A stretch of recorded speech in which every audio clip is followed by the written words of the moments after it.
Hello guys, welcome to my vlog.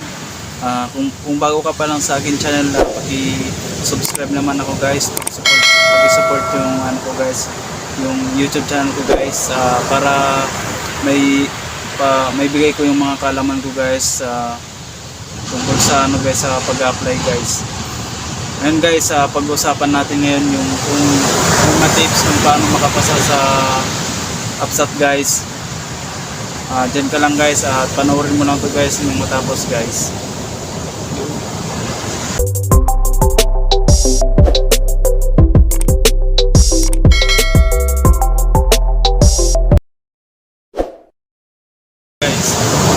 Guys, welcome back again guys. Dito ngayon ako guys sa tabi ng alot guys. Papansin nyo, malakas yung ano ngayon guys, yung alot. Kasi may bagyo ngayon guys. Masarap to guys.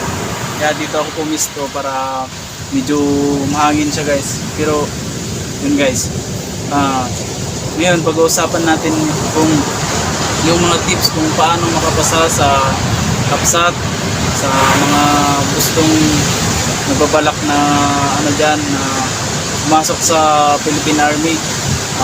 Isa yung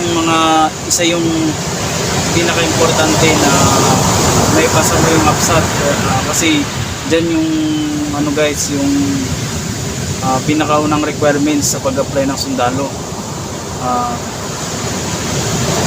Ang napapayo ko lang sa ano guys, tips kung paano makapasa, una guys, mag-review ka guys, maglaan ka ng oras para sa pag-review guys. Samahan mo na rin ng ano guys, ng dasal. Kung gusto mo talagang makuha mo yung ano guys, yung isang bagay, tapin mo mag-review. Kung may mga materials naman dyan guys, sa ibang ano guys, sa YouTube guys, dito guys sa YouTube may mga pinupost din yung mga iba guys.